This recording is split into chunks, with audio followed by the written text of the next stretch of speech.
Hey guys, tonight we're heading somewhere decadent, somewhere perfumed, powdered, absurdly symmetrical, and yes, absolutely brimming with folded fabric. We're going to the court of Louis XIV, the Sun King himself, where no detail was too small to choreograph, not even the napkins.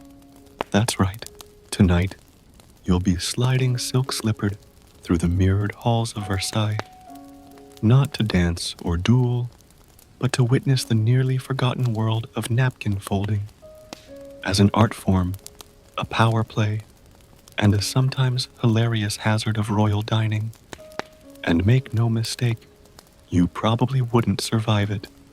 If your corners weren't crisp enough, your folds not regal enough, or heaven forbid, your swan collapsed mid-soup, you might have been banished to eat with the gardeners, in the gravel, next to the compost.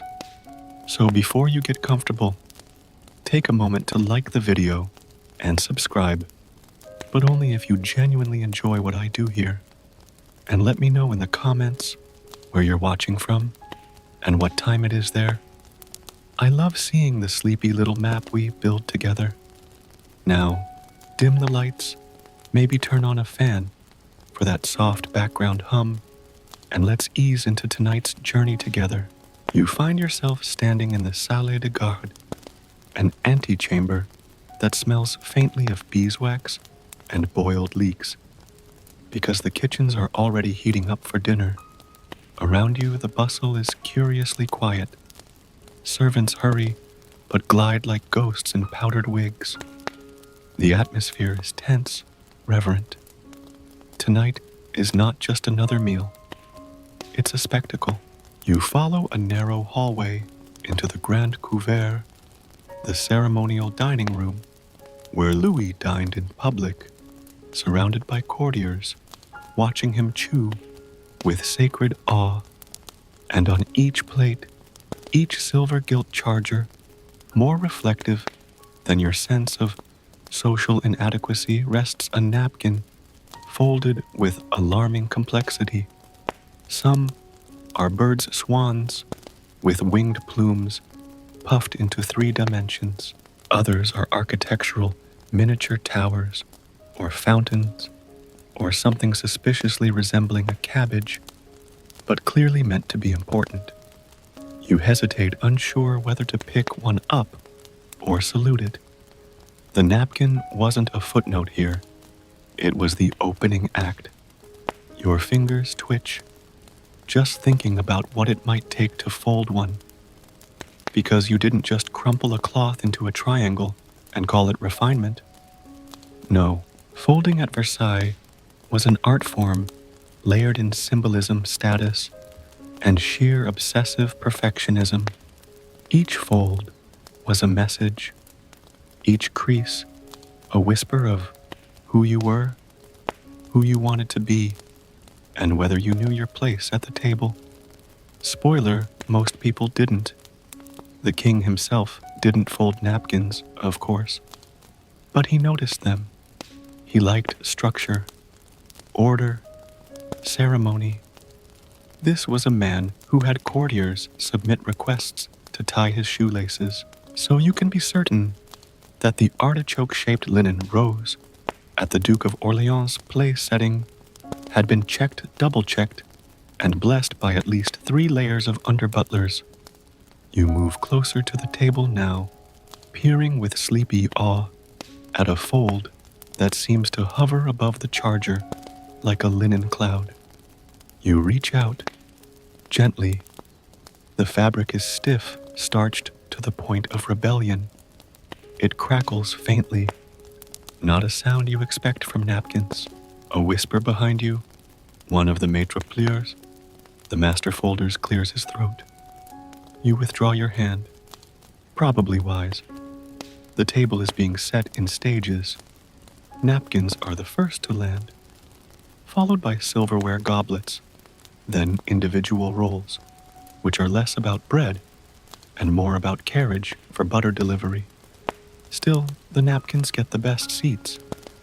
Historians still argue Whether the napkin folds at Louis XIV's court were standardized or invented anew for each banquet, some surviving treatises suggest the foldings were often seasonal, tied to specific holidays or dishes.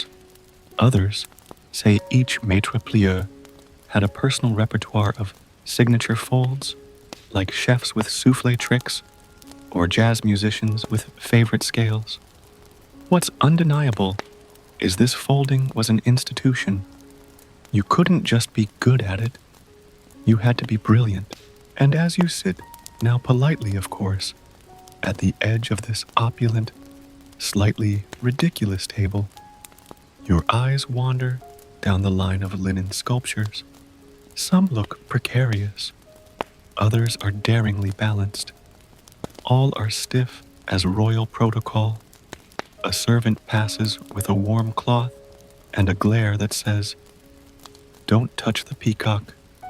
You nod, wise again. Because tonight you're not just observing dinner, you're watching an ancient choreography unfold one fold at a time. Section 2. You're seated now, or at least hovering just above the edge of your golden chair, wary of jostling the sculpture that is your napkin. It's folded like a bishop's hat, you think, or maybe a slightly aggressive pastry. Either way, it's not the kind of thing you'd dab your chin with. It's the kind of thing you'd ask to speak to the manager. Around you, the table stretches in a glittering line. Candles, crystal-gilded soup tureens, all arranged with military precision. But it's the napkins that catch your eye. Again, because once you've noticed them, you can't stop noticing them. There's one folded like a crown, another that looks like a leafy rosette, and there near the Queen's place is what might be a phoenix rising out of a plate of pomegranate seeds. Either that, or a very fancy turkey. You lean closer, squinting at the folds. They're not random. They carry a message. Because at Versailles, napkins had rank. Not all napkins were created equal. The size, the fold, even the placement on the table, all of it spoke volumes. And if your napkin was folded incorrectly, or worse, placed too far to the left, you'd be sending a subtle signal that someone had messed up. Badly. Higher-ranking guests received larger napkins, often folded more elaborately and placed on the plate itself, front and center, like a star performer waiting for their cue. Lesser nobles had theirs set to the left. Servants, or less favored guests, might find theirs in their goblet, gently crumpled like a linen shrug. It wasn't just about beauty. It was social choreography. Fold wrong, and you might be accused of trying to move up the hierarchy. Fold too simple, and you risked insulting the guest. Each crease had to reflect not only the station of the diner, but the diplomatic climate of the moment. Imagine folding swans under that kind of pressure. The maitre plieur head of folding operations was often someone with an unshakable hand and a deep knowledge of the court's unspoken rules. They worked closely with the maître d'hôtel, the head stewards, and even the king's valet. Because who sat where and how their napkin was folded was essentially a snapshot of court dynamics. It wasn't dinner, it was diplomatic theater. Historians still argue how seriously these placements were taken. Some accounts describe guests who quietly swapped napkins to signal favor or to avoid embarrassment. Others suggest that royal aides used napkin placement to communicate promotions or punishments, bypassing official channels. A folded fleur-de-lis, favorable. A plain triangle. You were on thin ice, mon ami. You reach again very gently for your own napkin. It's stiff-starched beyond belief, with corners so sharp they could qualify as decorative weaponry. You unfold it carefully, like a letter from someone who never learned to whisper. The inside reveals the linen's softness untouched by air, the part that finally you're allowed to use. You glance left. A minor kobold dabs his lips with his fold, perfectly, almost theatrically. He then refolds it, not exactly as before, but with enough care that no servant glares. Across from him, a younger guest hesitates, then crumples his into a damp wad and places it beside his spoon. A scandal, one of the maitres plieurs, sighs audibly from the wall. Napkins were washed, after each meal of course, sometimes boiled, sometimes bleached in sunlight, and occasionally restarched by apprentices who likely muttered curses into the steam. But folding them back after use, that was considered polite, not perfect. No one expected a guest to refold a phoenix, but an attempt was expected. You dab your chin gently, just once, then place the linen neatly back on your plate. A gesture of respect, of acknowledgement, of not wanting to be served soup by someone who secretly resents you. Because that's the thing about Versailles. Everything means something, even a napkin, even the absence of a napkin. There are stories of guests arriving to find no napkin at all, not a misplacement, a message. The linen equivalent of being disinvited while already seated. The murmur of the room continues, soft and glittering. The footmen move like wind-up toys on velvet runners, refilling goblets, adjusting forks, realigning folds that have slipped from their creases. And you sit, perfectly still napkin, untouched once more, and smile at the table in front of you, because now you know the secret. You're not just at a meal, you're at a pageant of cloth and code, and your napkin is your name tag.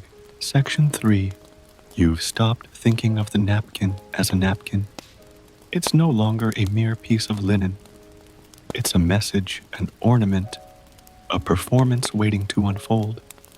And tonight, you're not just at court, you're here to meet the maître plieur, the royal folder-in-chief, a man whose entire career hinged on whether fabric could behave like origami. He stands near the serving corridor, now, arms crossed behind his back, eyes scanning the room with the precision of a hawk and the weariness of a man who has seen too many napkins folded like limp cabbages. His name lost to history, maybe, but tonight you'll call him Monsieur Linné because, well, it fits. Monsieur Linné is not a noble. He is not even technically a guest, but he moves through the royal banquet preparations like a general in a starch-scented war. His hands are steady, his brow is furrowed. He's a master of his art, and Versailles is his gallery. You watch him approach a plate near the head of the table. The napkin's corner has softened, drooped slightly under the weight of nearby candle heat. With the delicacy of a musician tuning an instrument, he flicks it once, just once. The crease sharpens. The bishop's hat rises again, stately and smug. This is the level of detail that Louis XIV demanded. The Sun King was not a man of half measures. He didn't rise at dawn to 30 courtiers, waiting to dress him, only to have dinner with napkins, folded like yesterday's laundry. No, he required beauty in everything, and that included fabric sculpture. Monsieur Linné's workshop, you learn, is tucked into a quiet corner behind the kitchen corridors. Inside, the air is thick with linen starch and hot irons, a kind of sacred fog that smells faintly of scorched cotton and determination. Ironing boards line the walls. Samples of past folds hang like botanical specimens. The swan of Burgundy, the imperial cone, The twisted fleur. He has apprentices. Of course he does. Folding this elaborate requires training, and lots of it. Apprentices start with squares, just squares, then triangles, then the artichoke, which has destroyed many a novice's spirit, and more than a few wrists. One apprentice, no older than 17, gently peels a cloth from a drying frame. He begins folding, slowly, methodically, following a worn diagram inked on parchment. One mistake, and the entire structure will collapse. You're watching architecture in cloth, a cathedral of creases. Historians still argue whether this level of folding complexity originated in France, or whether it borrowed from the already elaborate linen traditions of the Austrian and German courts. Some say it was an arms race of decorum, who could fold the most absurdly without the whole structure toppling. Versailles, of course, simply took it to theatrical heights. Back in the dining hall, Monsieur Linné surveys the last row of place settings. His apprentices fan out like linen ninjas, correcting last-minute droops and flares, tucking stray threads, repositioning napkins by the millimeter. You notice now how each fold reflects the guest's station and persona. The Duchess of Noailles, known for her flair. A fluted rose, its petals, spiraling in careful drama. The Comte d'Argenson, quiet and meticulous. A flat, understated envelope fold with crisp corners and no fanfare. The napkins are miniature biographies written in fabric. Linnet himself prefers the crown twist, a dignified but structurally sound design that won't collapse under the weight of an hors d'oeuvre. He often says a fold must inspire reverence, not fear, though you suspect he enjoys a little folding-induced anxiety among his peers. You imagine him, at night, folding quietly in his quarters, experimenting with new forms, a shell, a star, a vaguely fish-shaped thing that could be passed off as modern if anyone asks. The possibilities are endless, provided the linen is square, the starch is fresh, and the court is willing. You pause to think in a world of powdered wigs and perfumed wigs beneath the powdered ones. Perhaps the napkin was the most honest performance of all. It couldn't speak, it couldn't bow, but it stood proudly at your plate and announced, "I belong here," or at least I was folded by someone who does. The bell chimes once. It's almost time for the king. Monsieur Linné steps back, observing the completed table like a painter assessing a fresco. Not a single fold out of place. The napkins stand poised, crisp, silent, and ready to bear witness to the grand theater of cutlery and courtly chewing. And you, quietly marveling from your seat, now understand.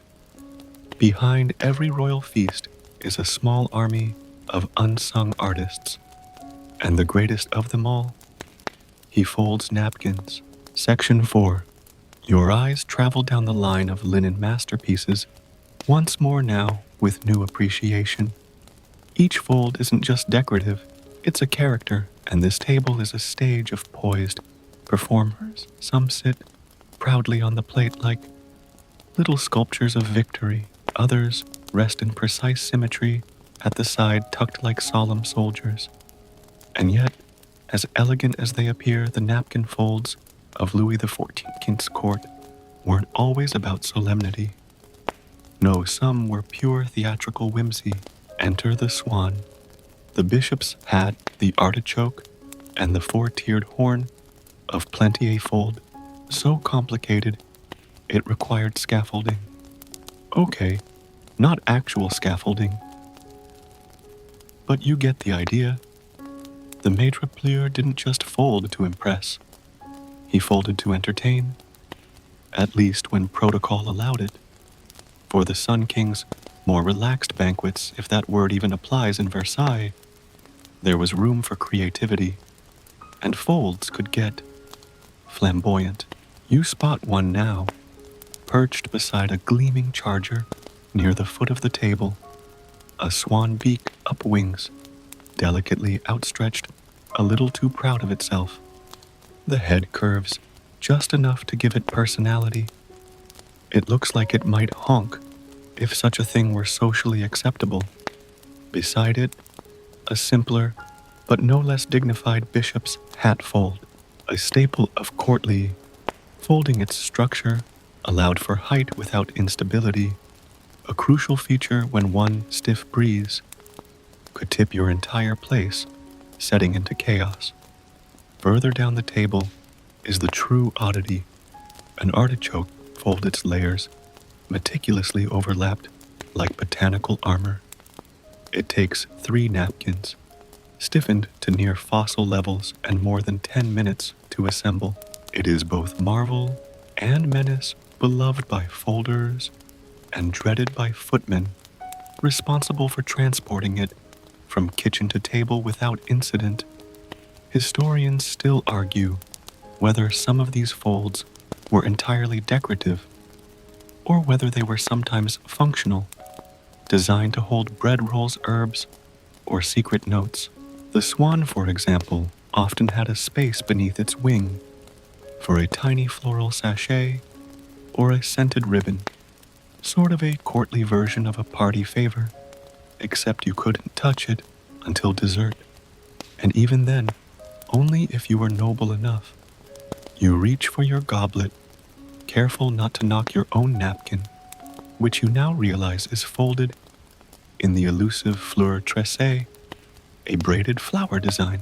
It's rare, technically challenging, and probably a nod to your imagined title for the night, which you decide is Count of Table 3. As you sip your wine, well water, that pretends it's wine, you imagine the folding process from start to finish. First, the linen must be just right, square clean, starched to within an inch of its life, and ironed with a heat that could sear a cow. Then, the fold begins, step by step. No shortcuts, no sloppy corners. A swan begins with a simple triangle, then it becomes a cone. Then the neck is pinched and curved, the wings flared, the base puffed out, sometimes propped with a hidden starch wedge. Folding instructions were sometimes handwritten, on scrolls passed down between folders like arcane spells. And you'd think this was all done in private, but no, the folding was often performed in semi-public view, especially during grand banquets as a silent show before the meal. Guests arriving early could glimpse the process, marveling at how linen became something worthy of a painter's gaze. You hear murmurs near the end of the table. A young noble has attempted to replicate the bishop's hat fold, using a spare napkin tucked in his belt. He fails, spectacularly. The resulting creation collapses like a tired souffle. A nearby folder raises an eyebrow, says nothing, and simply resets the napkin with one flick of the wrist. There's humor here too. The folding world, though rigid, isn't humorless. One evening, legend has it, the maitre pleur folded all of the napkins into miniature fish, a nod to the poisson course being served. But someone forgot to inform the kitchen, which served duck instead. The result, a few raised brows, a lot of muffled laughter, and one very confused guest who believed it was a coded insult about his breath. You glance again at your own fold, still intact, still regal. You've become oddly attached, and you begin to realize these folds weren't just visual flourishes. They were conversation starters, status markers, social codes, and yes, personal expression. Just as someone might wear a specific perfume or signature style of hat, a well-folded napkin said I am refined, I am aware, and I did not eat with my hands at breakfast. You feel a little proud now. Not because you folded yours, you didn't, but because you noticed. Because tonight, you're not just here to dine. You're here to understand the language of linen, and it is speaking to you, softly, crisply, and with many folds. Section 3. You've stopped thinking of the napkin as a napkin. It's no longer a mere piece of linen. It's a message, an ornament, a performance waiting to unfold. And tonight, you're not just at court, you're here to meet the maître plieur, the royal folder-in-chief, a man whose entire career hinged on whether fabric could behave like origami. He stands near the serving corridor, now, arms crossed behind his back, eyes scanning the room with the precision of a hawk and the weariness of a man who has seen too many napkins folded like limp cabbages. His name lost to history maybe, but tonight you'll call him Monsieur Linné because, well, it fits. Monsieur Linné is not a noble. He is not even technically a guest, but he moves through the royal banquet preparations like a general in a starch-scented war. His hands are steady, his brow is furrowed. He's a master of his art, and Versailles is his gallery. You watch him approach a plate near the head of the table. The napkin's corner has softened, drooped slightly under the weight of nearby candle heat. With the delicacy of a musician tuning an instrument, he flicks it once, just once. The crease sharpens. The bishop's hat rises again stately and smug. This is the level of detail that Louis XIV demanded. The Sun King was not a man of half measures. He didn't rise at dawn to 30 courtiers waiting to dress him, only to have dinner with napkins folded like yesterday's laundry. No, he required beauty in everything, and that included fabric sculpture. Monsieur Linné's workshop, you learn, is tucked into a quiet corner behind the kitchen corridors. Inside, the air is thick with linen starch and hot irons, a kind of sacred fog that smells faintly of scorched cotton and determination. Ironing boards line the walls. Samples of past folds hang like botanical specimens. The swan of Burgundy, the imperial cone, the twisted fleur. He has apprentices. Of course he does. Folding this elaborate requires training, and lots of it. Apprentices start with squares, just squares, then triangles, then the artichoke, which has destroyed many a novice's spirit, and more than a few wrists. One apprentice, no older than 17, gently peels a cloth from a drying frame. He begins folding, slowly, methodically, following a worn diagram inked on parchment. One mistake, and the entire structure will collapse. You're watching architecture in cloth, a cathedral of creases. Historians still argue whether this level of folding complexity originated in France, or whether it borrowed from the already elaborate linen traditions of the Austrian and German courts. Some say it was an arms race of decorum who could fold the most absurdly without the whole structure toppling. Versailles, of course, simply took it to theatrical heights. Back in the dining hall, Monsieur Linné surveys the last row of place settings. His apprentices fan out like linen ninjas, correcting last-minute droops and flares, tucking stray threads, repositioning napkins by the millimeter. You notice now how each fold reflects the guest's station and persona. The Duchess of Noailles, known for her flair. A fluted rose its petals, spiraling in careful drama. The Comte d'Argenson, quiet and meticulous. A flat, understated envelope fold with crisp corners and no fanfare. The napkins, are miniature biographies written in fabric. Linnaeus himself prefers the crown twist, a dignified but structurally sound design that won't collapse under the weight of an hors d'oeuvre.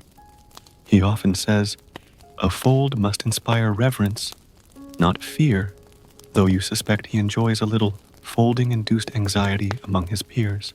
You imagine him, at night, folding quietly in his quarters, experimenting with new forms, a shell, a star, a vaguely fish-shaped thing that could be passed off as modern, if anyone asks. The possibilities are endless. Provided the linen is square, the starch is fresh, and the court is willing. You pause to think in a world of powdered wigs and perfumed wigs beneath the powdered ones. Perhaps the napkin was the most honest performance of all. It couldn't speak, it couldn't bow, but it stood proudly at your plate and announced, I belong here. Or at least I was folded by someone who does. The bell chimes once. It's almost time for the king.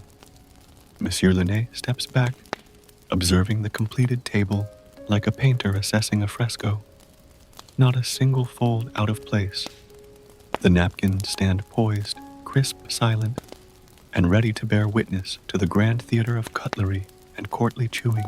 And you, quietly marveling, from your seat now understand, behind every royal feast is a small army of unsung artists, and the greatest of them all, he folds napkins. Section 5. The moment your fingers brush the edge of the napkin again, you notice something you hadn't before. It's not just how the fold looks, it's how it feels. The linen is thick but fine soft, but firm starched within an inch of its life. And suddenly you're wondering, where did this cloth come from? How does one make fabric behave like sculpture? Because before a napkin can ever become a swan, a bishop's hat, or an artichoke fortress, it has to be the right kind of linen. And in Louis XIV's court, that meant luxury precision and extremely judgmental laundry rooms. You blink slowly, sinking deeper into the candlelit haze of the Grand Couvert, as the story of these napkins unfolds itself beside your plate like a whisper. The linen used at Versailles wasn't ordinary. It came from the finest weaving centers in France, and Flanders spun from flax so clean and tightly twisted it almost glowed. Napkins were often bleached by ants soaked in milk, or laid out in the sunlight on long lines in dedicated meadows known as bleaching grounds. And the whiter the cloth, the more noble the impression. Historians still argue whether Louis himself favored French linens purely out of patriotism, or whether there was a subtle economic war against imported Flemish cloth. Either way, purity of fabric was paramount. A yellowed corner, a rough edge, that was enough to start a whisper campaign from here to the orangery. You remember the touch of your own napkin now. Smooth, yes, but also with a kind of invisible structure. That structure came from starch, and not just any starch. Versailles linens were stiffened with a mixture of rice water, wheat starch, or even grated potatoes in lean years. The consistency had to be just right, too soft, and the fold sagged. Too thick, and it cracked mid-meal. The starching process was a ceremony of its own. Napkins were boiled, dried, ironed with copper presses, folded, then ironed again often, while being sung to by folding apprentices who swore it helped the cloth breathe. Yes, really, you begin to notice now that even the edges of each napkin are immaculate, hemmed with tiny, perfect stitches, embroidered in some cases with initials or fleur-de-lis, depending on the occasion. At certain state banquets, the king's personal napkin bore a golden thread so fine it looked like sunlight when it caught the candlelight just right. Your eyes catch that exact flicker across the table now, a tiny shimmer in the fold of a swan's wing. Someone important sits there, but it's not just the linen itself. It's the foldability that makes or breaks a napkin's career. Not every cloth could be folded into multi-tiered origami fantasies. It had to be pliable but resilient. Think ballet dancer in the fabric form. The maitre plier tested each bolt of linen before cutting it. Fold, refold, pinch. Wait, did it hold the corner without wilting? Did it crackle gently under pressure? Did it spring back with a haughty little snap? If not, it was relegated perhaps to servant use or polishing brass. A soft fate for soft cloth. You think about this now as the footmen sweep past resetting goblets and placing fresh rolls into ornate silver baskets. Each movement is seamless, but within it lies centuries of tiny, textile decisions threads woven into diplomacy. In one far corner, a linen steward lifts a fresh batch of folded napkins onto a silver tray. He moves slowly, reverently, like carrying a litter of royal kittens. Each one is spaced precisely, its fold secured with a thin slip of waxed ribbon to prevent early unraveling. You were told there were storage vaults for napkins, dark dry rooms lined with cedar and lavender sachets, where the most prized linens waited between seasons. Some were so prized they were named like pets or prize horses. There's record of a particularly tricky, four-pointed crown fold called La Justice, reserved only for the king's birthday. You wonder now what happened to all of them. Did they unravel over time? Forgotten in dusty chests? Were they repurposed into handkerchiefs by revolutionary hands? Did someone fold them one last time, out of habit, as Versailles emptied of its powdered crowd? The thought is oddly touching, because here you are centuries later, tracing the hem of your napkin in dim candlelight, imagining its life before you touched it, how it was spun, bleached, starched, folded, and brought here to this plate for this dinner. And you realize this isn't just about linens. It's about care. The kind of obsessive, ridiculous, delicate care that turns something ordinary into something meaningful. A napkin can be folded and forgotten, or it can stand proud and improbable like a tiny monument to the art of noticing. You dab the corner of your mouth gently. The fabric presses back just a little, like it remembers who folded it. Section 6. The meal hasn't even started yet, and already you feel as though you've lived an entire dinner's worth of drama through linen alone. But here at Versailles, everything is a prelude. Every detail, a ritual. And every ritual, yes, even the humble napkin fold, is a perfectly timed act in the grand ballet of dining. And now, it's time for the main performance, the folding ceremony itself. No, it isn't done at the table. That would be madness. Napkins were folded in private, far from the chaos of clinking silver and powdered egos. And yet, like so many things in Louis XIV's court, the folding was seen without being watched, a silent choreography that unfolded behind the scenes and yet shaped the mood of every meal. It begins long before the first candle is lit. You follow the rustle of aprons and the faint hiss of hot starch into a quiet chamber tucked behind the great kitchen. Here in a room lined with wide wooden tables and ironed cloths, stacked like ancient tomes, the apprentices gather. Each one stands before a square of linen, perfectly white, perfectly pressed, staring back at them like a challenge. The maitre plier enters without a word. He surveys the scene, a nod here, a raised eyebrow there. Then the instruction comes not spoken aloud, but shown. He takes a cloth, lifts it in 2 fingers, and begins. The room stills. First a simple fold horizontal, then another diagonal, then a reverse crease, then a pinch, a twist and a flourish that would make a swan jealous. Within moments, the linen has transformed into a miniature 2-tiered pyramid, subtly evocative of the Versailles dome itself. The apprentices get to work. Fingers tremble slightly, even among the experienced. Folding under pressure is a sacred trial. One misaligned crease, and your napkin can morph from royal flourish to rejected hat.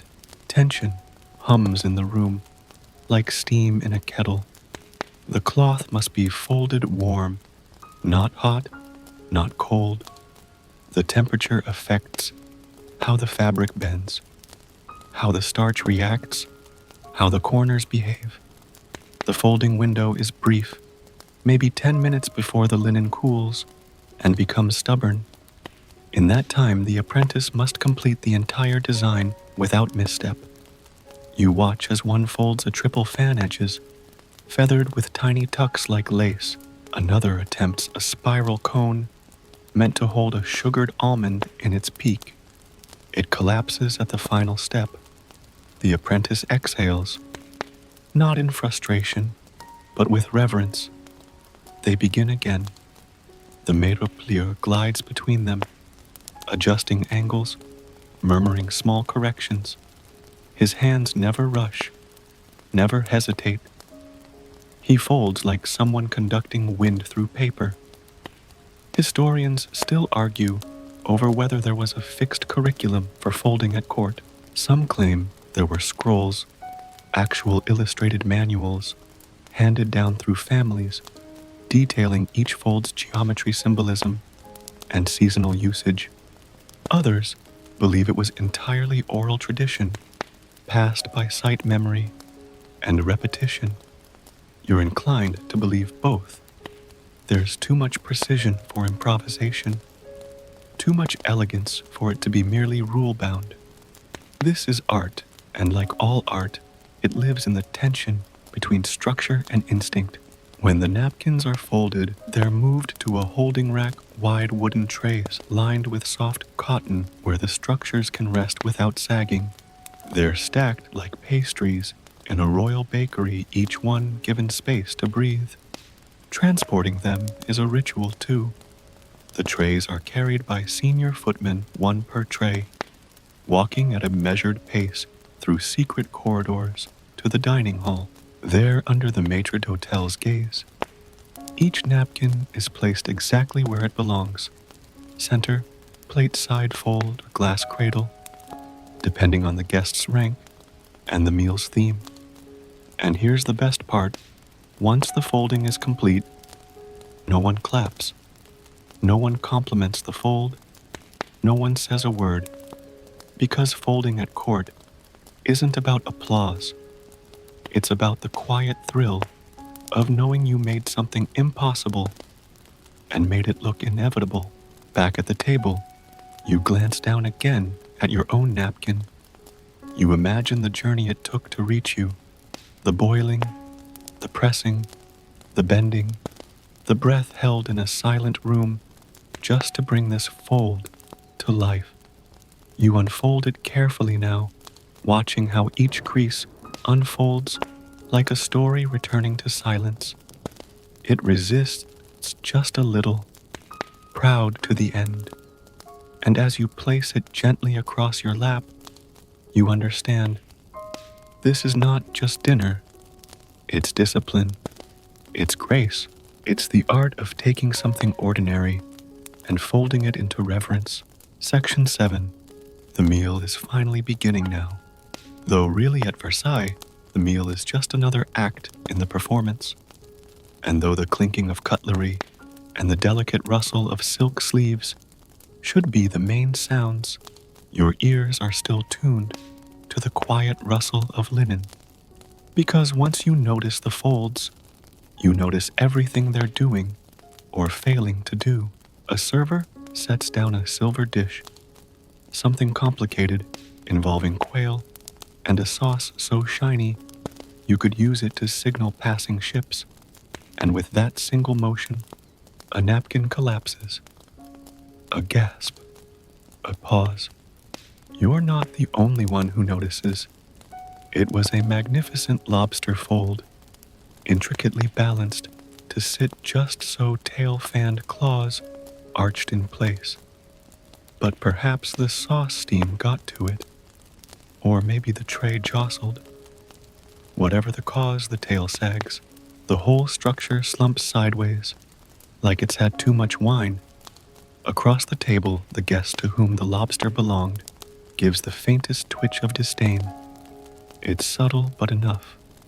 A look that says, I understand accidents happen, but not to me. You can almost feel the collective inhale of the room.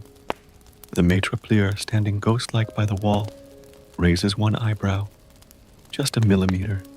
It's the linen equivalent of a scandal. Napkin. Sabotage.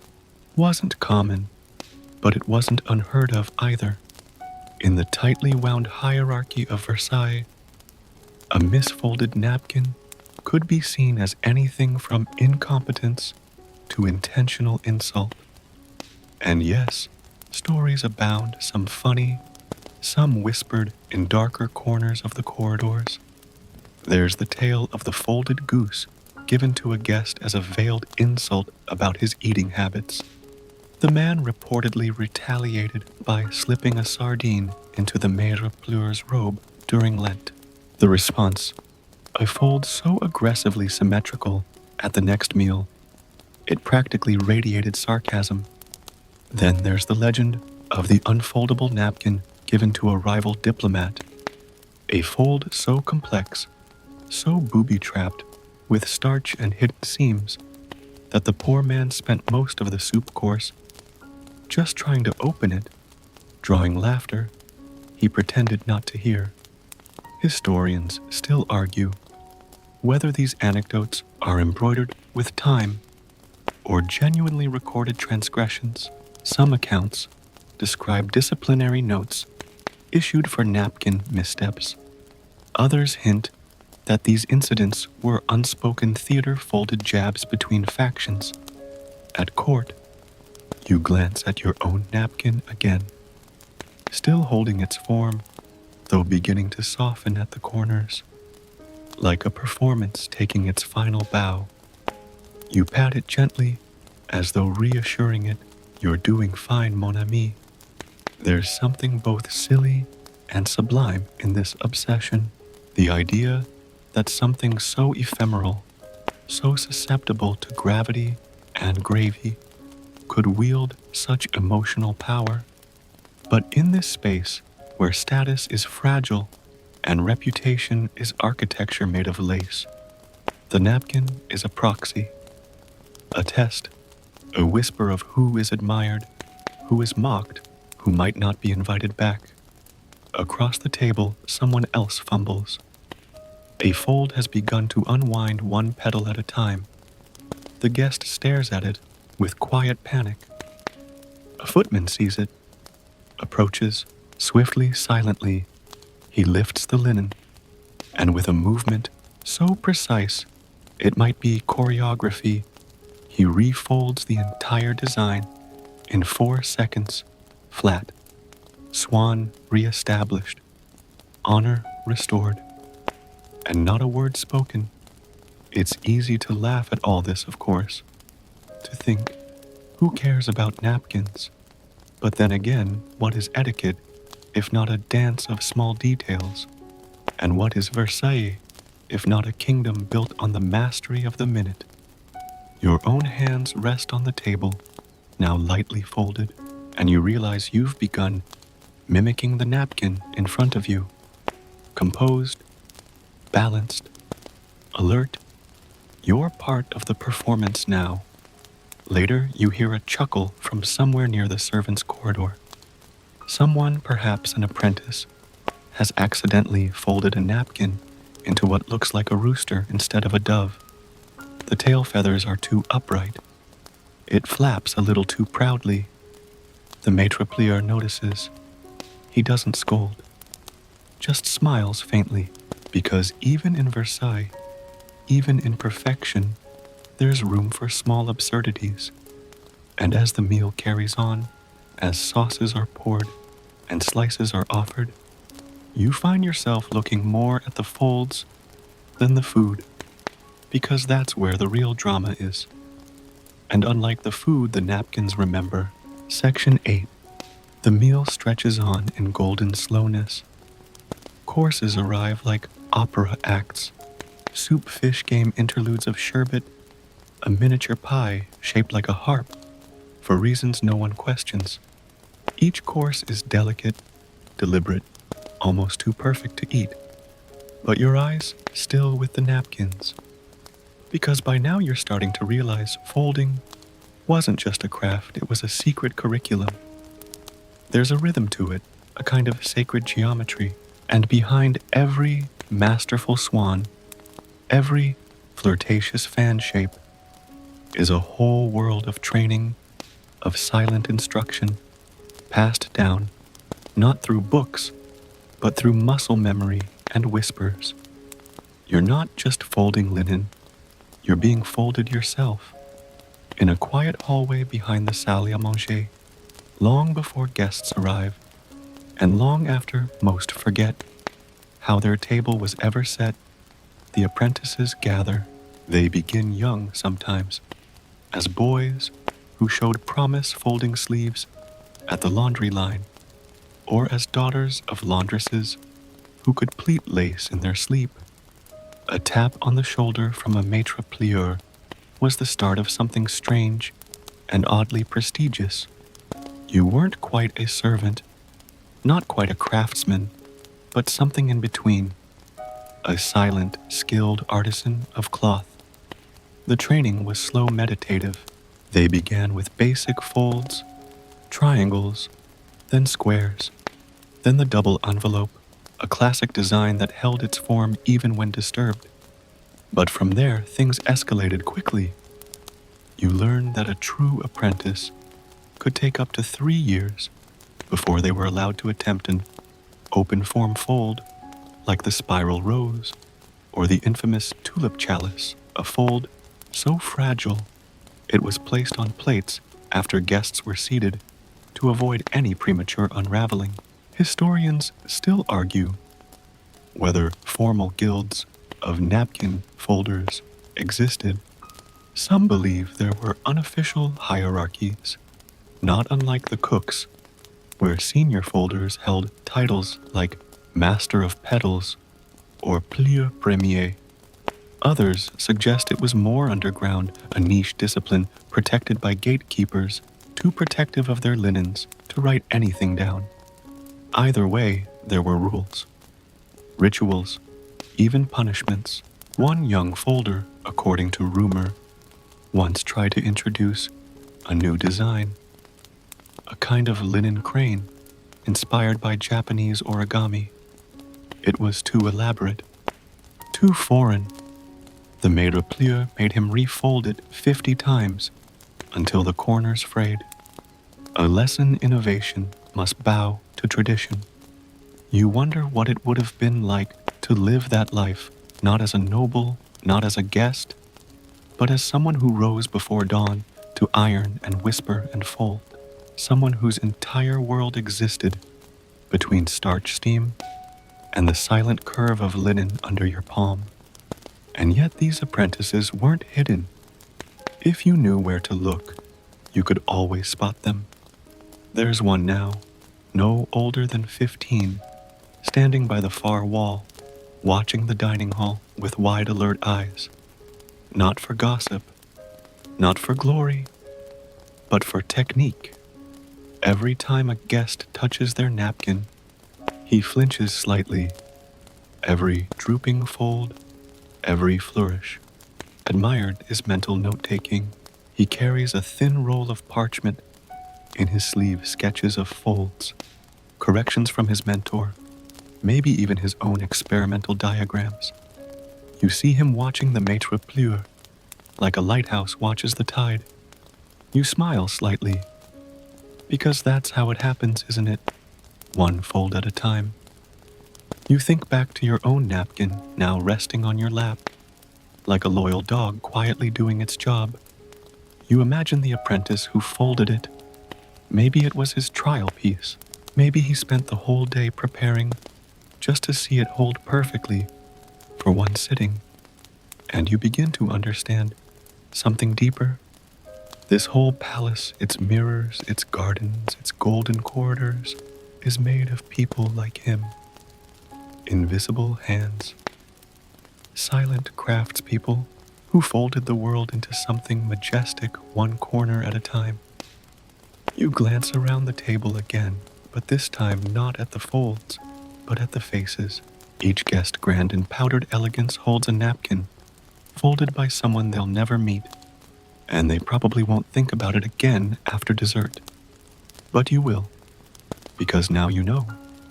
You know that every fold is the product of quiet patience, long afternoons spent with hot irons and stiffer expectations. You know there's a whole discipline that lives beneath the surface of politeness. You know that beauty at Versailles wasn't spontaneous, it was rehearsed. And somewhere in a linen closet, an apprentice tries again. Section 9. By the time the fourth course is whisked away, a roasted quail, reclining dramatically on a fig cushion, you notice something subtle begin to shift.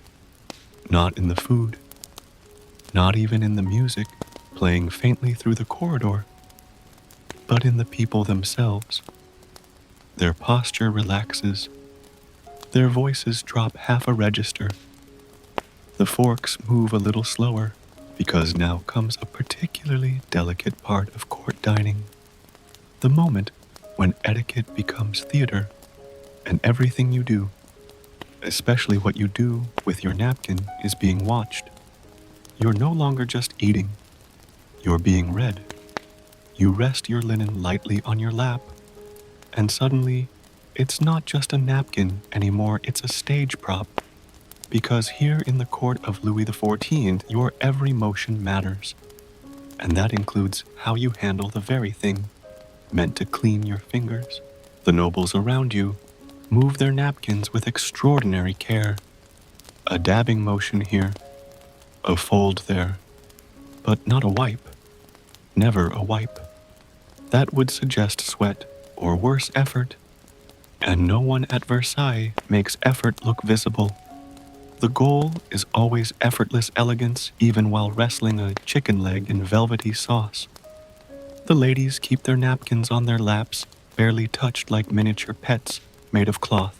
The men, they might lift theirs briefly to their lips, then refold it carefully, as though to say, I've done this before, and I'm important enough to pretend it's second nature. Historians still argue about the exact rules of napkin etiquette in the Sun King's court. Some manuals suggest that a noble should never let their napkin touch the table again once unfolded. Others insist it should be refolded between courses, with a precision that borders on obsessive. Some even describe guests who traveled with their own monogrammed linens, so no one could accuse them of using second-tier cloth. And of course, there are stories. Oh yes, the stories. One particularly bold courtier reportedly turned his napkin into a flirtation device, placing it half-folded beside the plate of his would-be lover during dessert. The gesture was subtle but deliberate, a secret invitation signaled not with words, but with folds.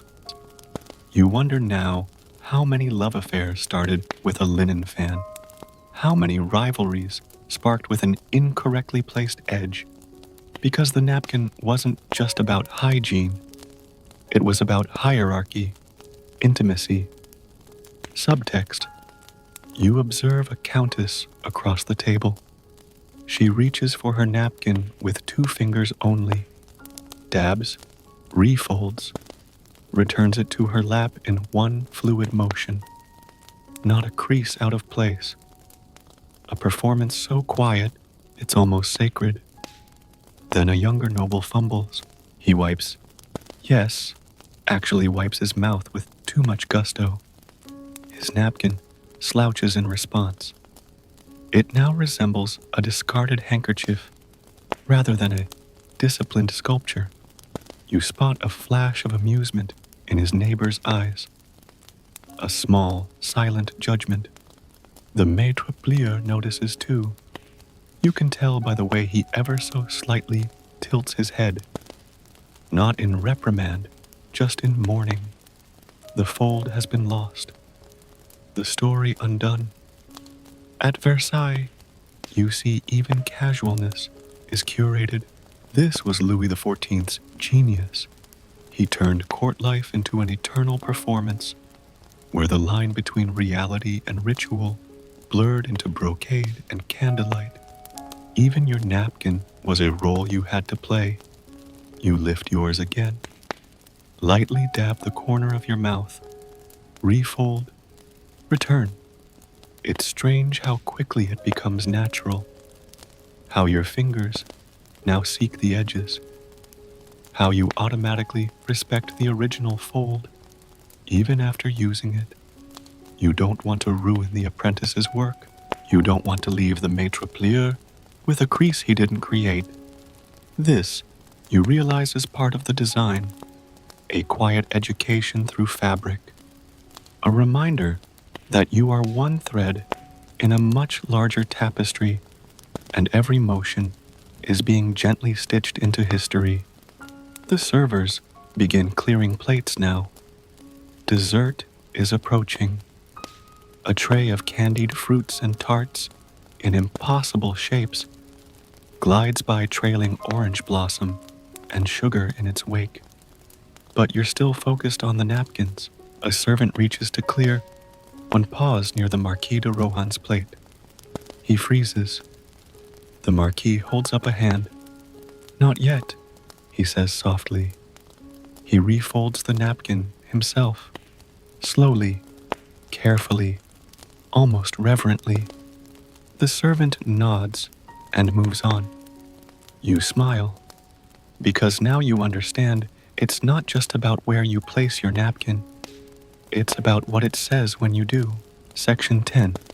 Dessert arrives in a flurry of sugared perfumes and fragile glass pyramids of candied violets, spun sugar towers that threaten collapse at the first sneeze, and a custard so precisely circular you suspect it has political aspirations. But even amid this grandeur, your focus drifts again to the napkins, because by now you've come to understand the napkin isn't merely part of the meal. It is part of the person, a quiet extension of one's rank, one's personality, one's place in the exquisite clockwork of Versailles.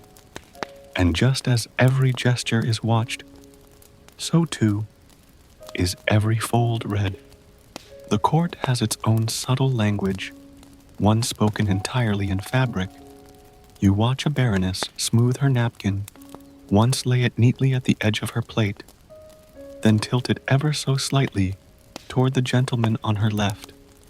A signal, a summons, or maybe just polite acknowledgement. You can't be sure, but the gentleman notices. He mirrors the motion. Not exactly, of course. His fold is more casual, as if to say, yes, I saw. No, I won't make it obvious. Historians still debate just how much subtext passed through napkins in Louis XIV's court. Some argue it was exaggerated in later retellings, that folds were just folds, but court records mention coded gestures, ritual placements, even entire affairs rumored to have begun with an artfully twisted corner resting near a spoon. There were rules, of course. You couldn't just fold willy-nilly. Each movement with a napkin was tethered to the vast machinery of court etiquette. Laying your napkin on the table before the king had finished eating, a quiet rebellion or a terrible mistake. Folding it in a triangle instead of a square, that might mark you as an outsider, a provincial, or worse, someone with opinions. Napkin behavior extended beyond flirtation. It could signal favor when a noble subtly shifted their folded linen towards another's plate, or disdain by folding it away and placing it far from the table's center. Even the material of your napkin mattered. Coarser linen for lesser guests, finer thread count for favorites. No one said it aloud, of course. That would be vulgar. The cloth said it for you. You look again at the folded napkins, still resting unused or half-used at various seats. Each one now feels like a silent character, participating in its own whispered subplot. One has slouched possibly out of boredom. Another remains pristine. Perhaps the guest doesn't eat dessert, or perhaps they don't like who's sitting across from them. You gently adjust your own napkin, more out of habit now than need, and let it sit folded like a sleeping dog. It says, I am here. I understand. I know not to crumple you. You're beginning to feel the rhythm of it all. Not the meal, but the social ballet. The layers of meaning folded into every square inch of white cloth. In a way, the napkin is the court itself, beautiful from a distance, impossibly detailed up close, and always just a little bit absurd. There's a story, perhaps apocryphal, perhaps too good to fact-check, about a visiting dignitary from Prussia who, unused to Versailles protocol, unfolded his napkin completely and tied it around his neck like a bib. The room froze. Forks paused mid-air. The maitre d'hotel allegedly fainted. The king, he said nothing. But the next night, every single napkin at the table was folded in the shape of a bib, a silent joke delivered with exquisite politeness. The message was clear. We see you, we know, but we can still make art from it. And that's really the point, isn't it? In this world of elaborate codes and ornamental gossip, the napkin became a medium, a tool, a quiet player in a louder game. It absorbed what couldn't be said. It spoke in silence. It told stories with starch. Now, as the final spoonfuls of dessert vanish, guests begin to signal the end. Some fold their napkins, once neatly placing them on the table. Others leave them untouched, letting them slump gracefully as if to say, I have dined. Let my linen speak for me. You mirror them. Fold once. Gently. A small crease, a silent farewell. And as the servants begin clearing the plates and polishing the empty chargers, your eyes rest on the napkin one last time. It's quiet now. No longer a performer. Just a soft square of cloth. But you know what it was. A sign. A signal. A story folded in silence. Section 11. The candles flicker lower now, their wax curling like delicate fingers around polished brass. Dessert is behind you. The plates are cleared, and yet you don't leave. No one does. Because the afterglow of dining at Versailles was nearly as choreographed as the meal itself. And this was, of course, when the napkins really started talking. Or rather, they stopped being functional altogether and entered their next form, ritual object status relic and quiet reminder of rank. You remain seated, hands folded, politely over your folded napkin, which itself rests with a kind of sleepy dignity on your lap. But not all napkins return to their plates. Oh no. In fact, the placement of one's used napkin at the end of a meal could speak volumes about who you were, how the meal had gone, and whether you'd be invited back. You see it now. One noble folds his napkin crisply and lays it atop his charger, centered like a seal on a royal decree. Another simply lets his fall loosely onto the table beside his wine glass. A third, bold, or simply bored, tucks his into his empty goblet with a flourish that's more flamboyant than functional. There were patterns to this, of course. Unspoken codes known mostly to courtiers, servants, and those who'd spent enough time watching instead of eating. Folding and placing the napkin neatly atop the plate signaled satisfaction and respect. Laying it to the side might indicate indifference or subtle displeasure. A napkin left crumpled was careless at best, scandalous at worst, and woe unto the poor fool who dropped it on the floor and made no effort to retrieve it.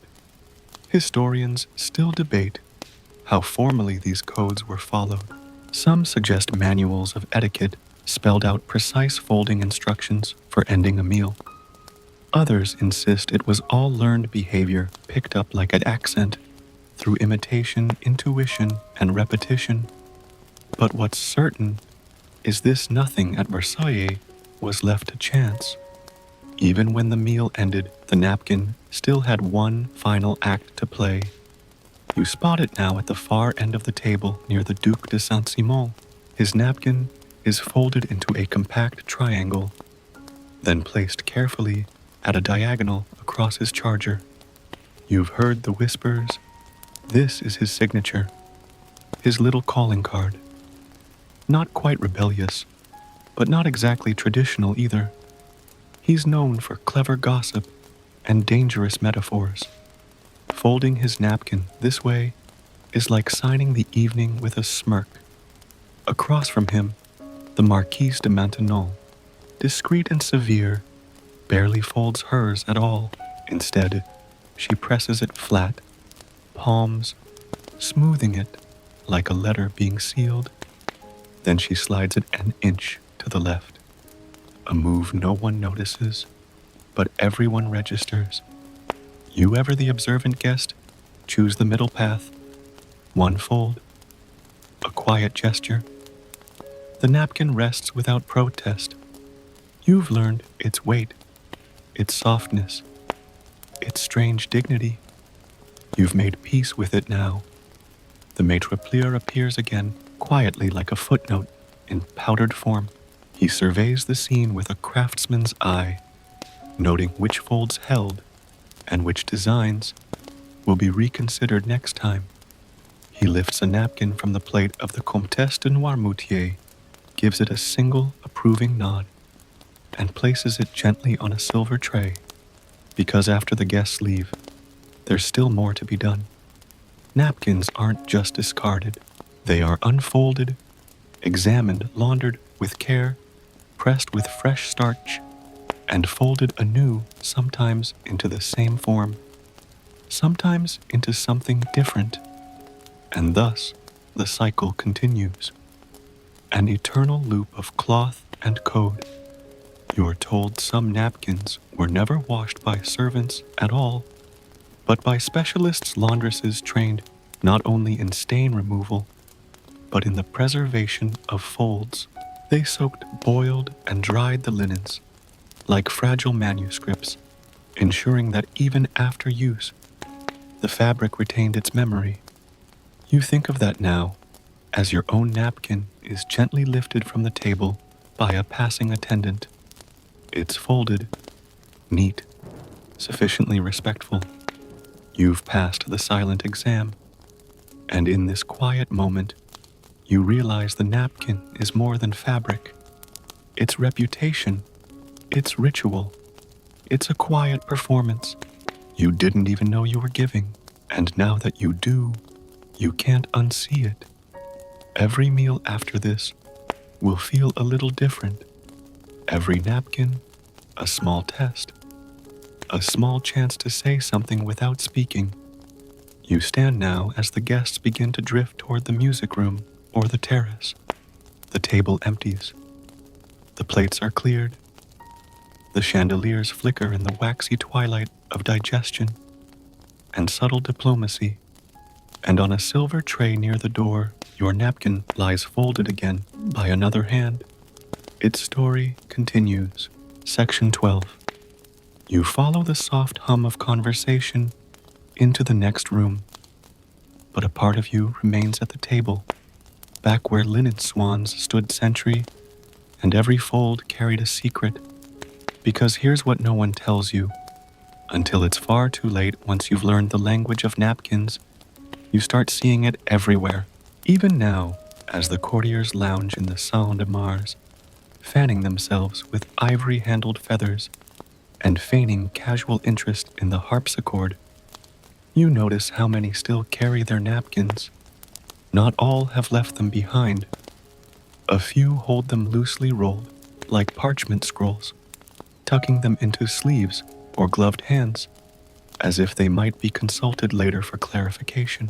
Others, particularly the younger nobles, use them as props in quiet flirtation, dabbing corners of lips, folding and unfolding, twisting them idly between fingers, while pretending to focus on the music. And some curiously folded them with great purpose even now. You spot a viscount in the corner, casually turning his linen into a tidy fan. His companion raises an eyebrow, whether impressed or suspicious, it's hard to say. The fold isn't perfect, but it's not nothing. In fact, it's deliberate, meant to be seen. It suggests training familiarity with an art not commonly known outside kitchens and dressing rooms, because there were, believe it or not, those in court who sought to master the folds themselves. Not the maîtres bleus, they had their own quiet hierarchy, but the nobles who viewed napkin folding as both curiosity and subtle rebellion. To learn the folds was to blur the line between servant and served to touch the backstage of Versailles' velvet performance. And in a world where everyone was assigned a part, that kind of crossing could be dangerous or intoxicating. Historians still debate whether any noble ever became truly proficient. Some records hint that Madame de Montespan once folded her own napkin during a private supper with the king, a gesture so unexpected that even Louis paused his spoon halfway to his mouth.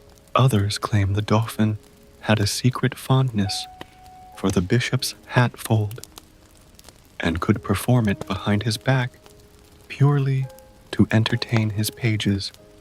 You watch now as another noble attempts a swan. It's clumsy but passable.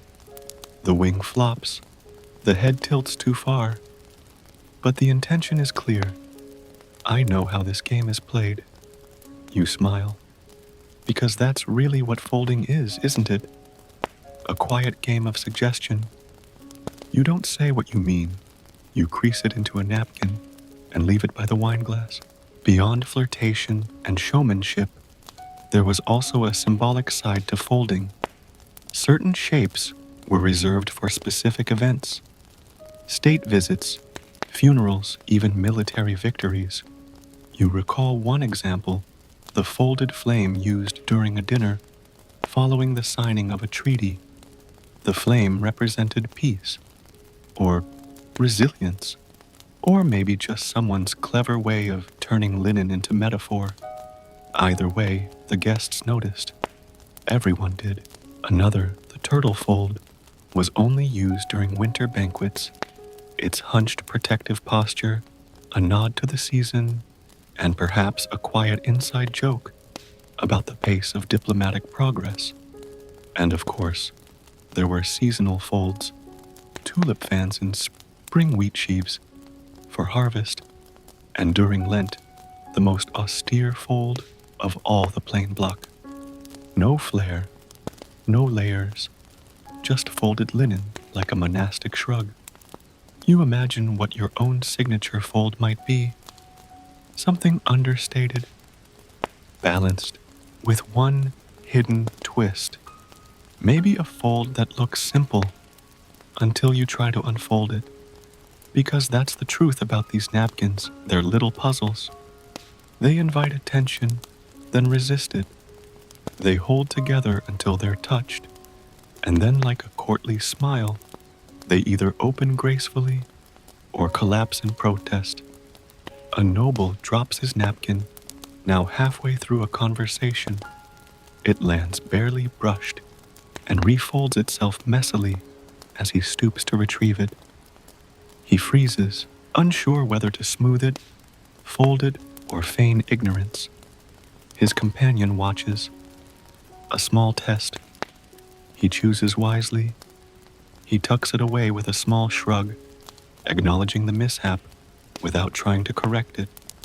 The court rewards self-awareness more than perfection, at least in moments like this. And you're still watching, still reading the folds. Every napkin in the room tells a story, some more honest than others. Some proud, some shy, some trying very hard to be unnoticed, but none of them are forgotten. And in a palace where linen was once considered a mirror of manners, that's all the immortality one might ask for. Section 13. Evening settles fully now. The chandeliers glow softer, their flames curving like yellow feathers in glass cages. The mirrors of Versailles do what they were made to do, reflect elegance infinitely, while somewhere in the halls beyond slippers, click harpsichords yawn, and conversations turn to quieter things. But back in the hidden heart of the palace, beneath all this silk and ceremony, a quieter transformation is underway. Because once the guests have departed, once the final napkins are tucked away and the gossip has floated off into powdered corridors, the world of folding begins its second shift. The fold makers return. They come like ghosts gliding through the emptied dining room in soft leather shoes, baskets in hand, ready to gather the linens from the feast, not to throw them away. Oh no, that would be sacrilege. These napkins are royal survivors. Each is handled with a kind of reverence, usually reserved for relics or kittens. The maitre plieur watches, noting the condition of every fold.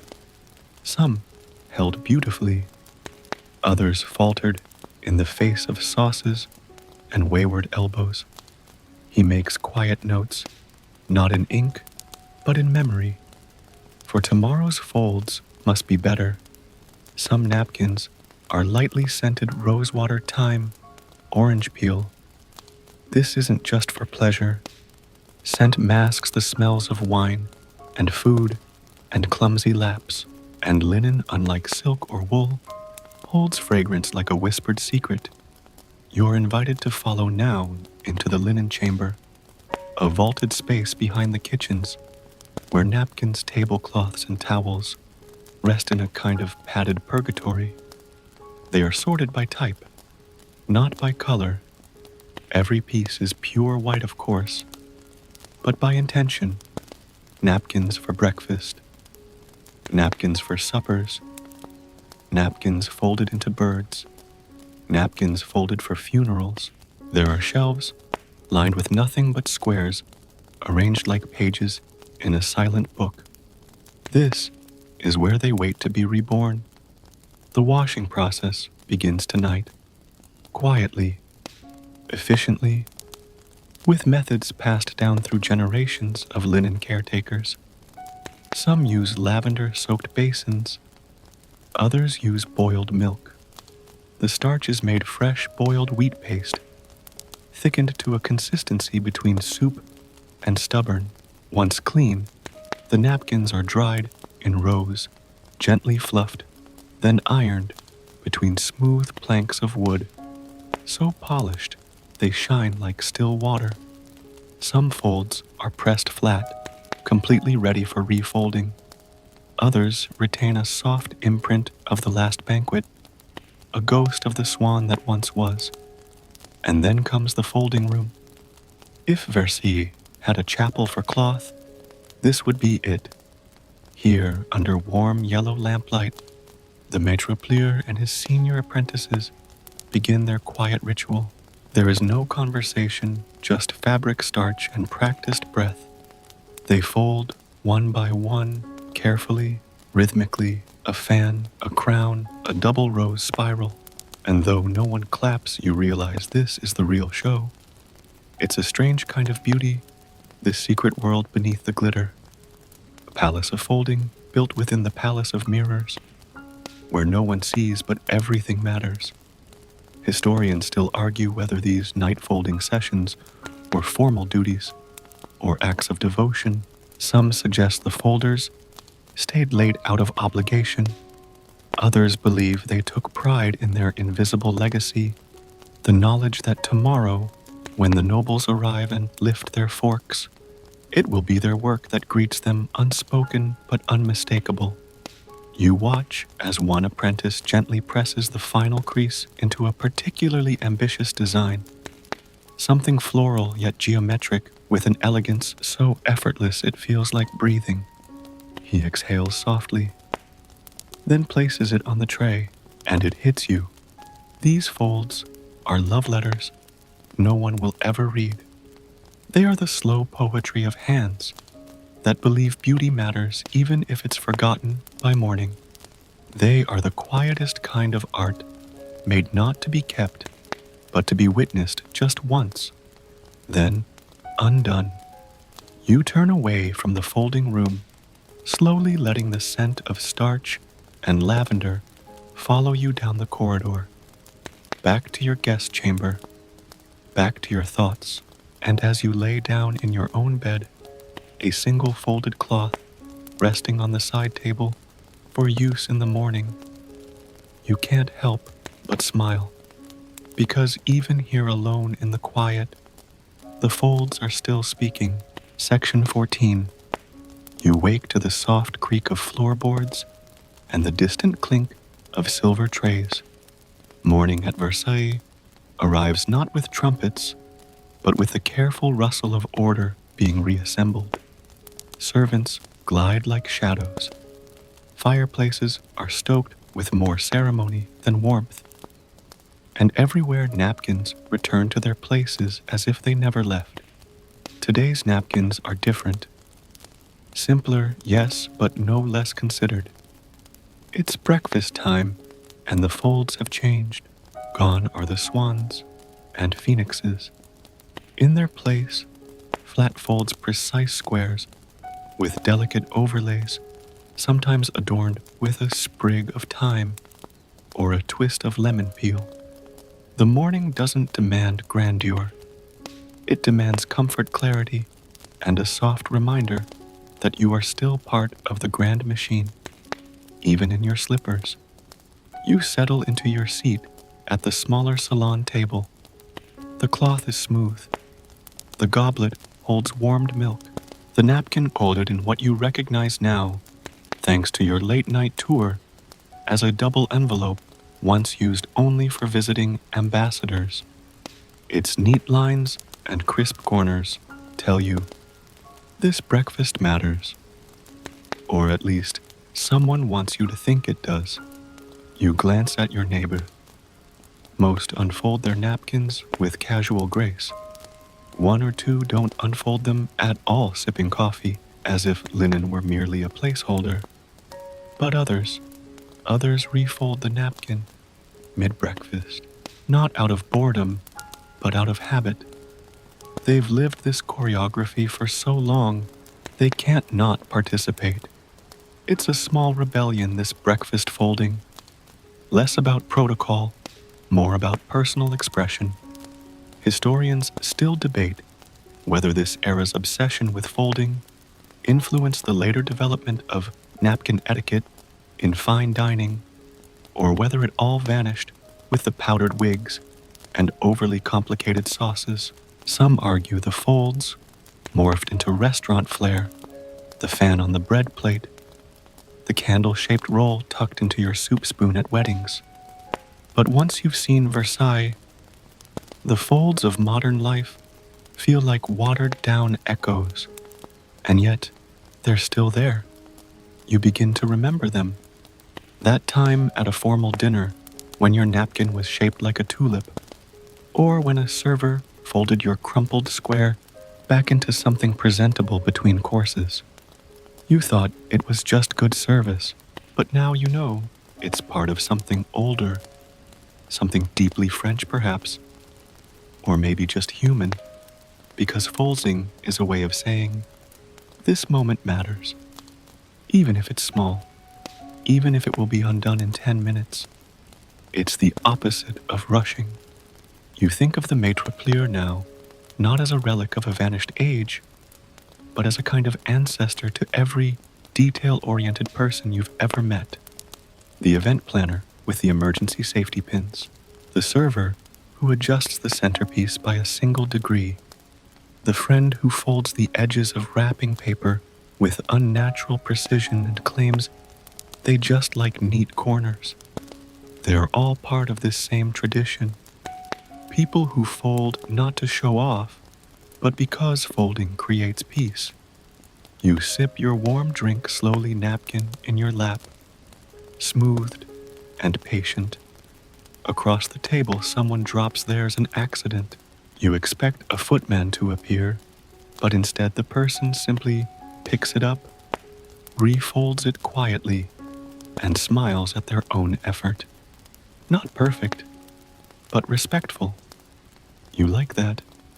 It reminds you that even in today's world, without powdered wigs, without mirrored halls, without maitre plieur peeking from behind a column, the fold still survives.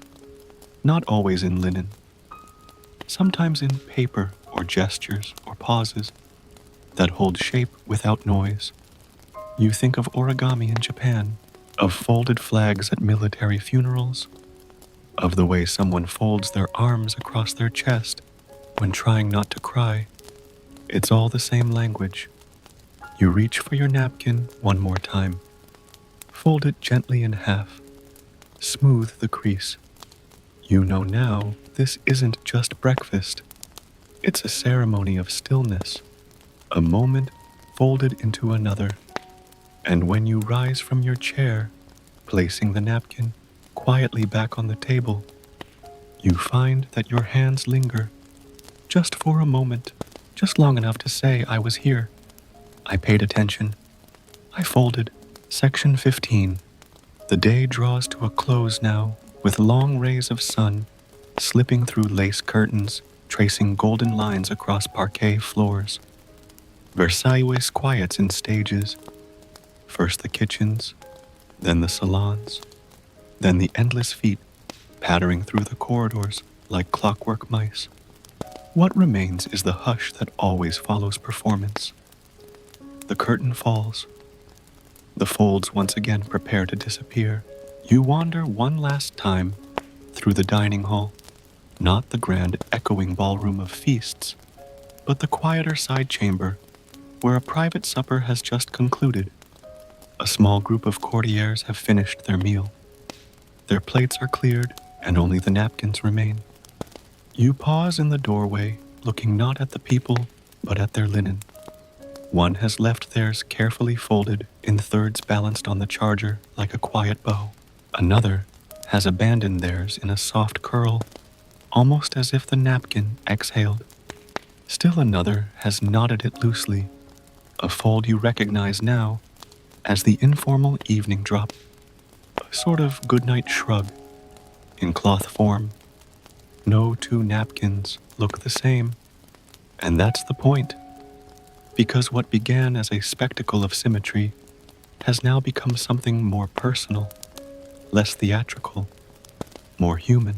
Each fold holds the imprint of its user, finger-worn edge, softened, faintly scented with rose water and roasted almonds. You step closer to the table.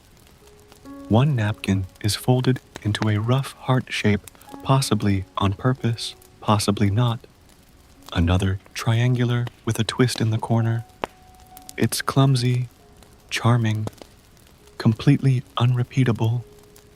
And here it is at last, the napkin as memory. Not just of the meal or the place, but of a person. Their mood, their manners, their movement through the moment. You think about all the folds left behind, the thousands of linen shapes that once stood proudly on golden plates and now exist only in the quiet of forgotten storage, somewhere in the back of a faded estate. Perhaps one still rests creased and yellowed, its corner still barely holding, waiting for someone to wonder what it once was. Historians still argue over the lasting influence of napkin folding, whether it was ever more than decorative excess. But they miss something. Folding, like so much at Versailles, wasn't just about appearances. It was about presence, attention, the slow, meaningful act of turning fabric into form, of transforming something humble into something momentarily extraordinary. And yes, it disappears. It always does. That's the beauty of it. Because in the end, folding was never meant to last. It was meant to be noticed, to whisper, to be unfolded softly by hands that understood silence. You move to the final seat at the table. No one remains there now. Just a napkin, half folded, half forgotten. You don't touch it, you just look at it. The way the fabric loops, the way it sighs into the plate, the way it waits, without expectation, to be taken or ignored. You smile, because now you know its whole story. And with that, your eyes begin to close, your shoulders sink, and the folds, those soft, delicate monuments, begin to blur. They don't vanish. They simply return to stillness. Wind down. Final 300 words. Now, let yourself slow. Picture the dining hall, long emptied, bathed in candlelight that flickers against the gold trim and carved wood. Picture the table long cleared, save for a few scattered linens, some folded with care, others left in soft, sleepy coils. The guests have gone. The music has quieted. Even the air feels folded, now wrapped gently around your thoughts, your breath, your body. You are drifting now, not through a palace, but through memory, through a room where everything once mattered, but nothing remains urgent, where time was stitched into tablecloths, and even silence wore perfume. Breathe in, let the folds fall. There's nothing to fix, nothing to finish, only soft corners and quiet gestures waiting to be remembered. Perhaps you'll fold something tomorrow, or perhaps you won't. Perhaps the real beauty is this, that you noticed at all, that you sat and saw and felt something shift, something crease gently across your mind, and then vanish. Let your body rest now, heavy and content, as if you too have been smoothed by gentle hands and set beside a golden plate, folded, held, loved. Sleep now. The performance is over, and the linen dreams too.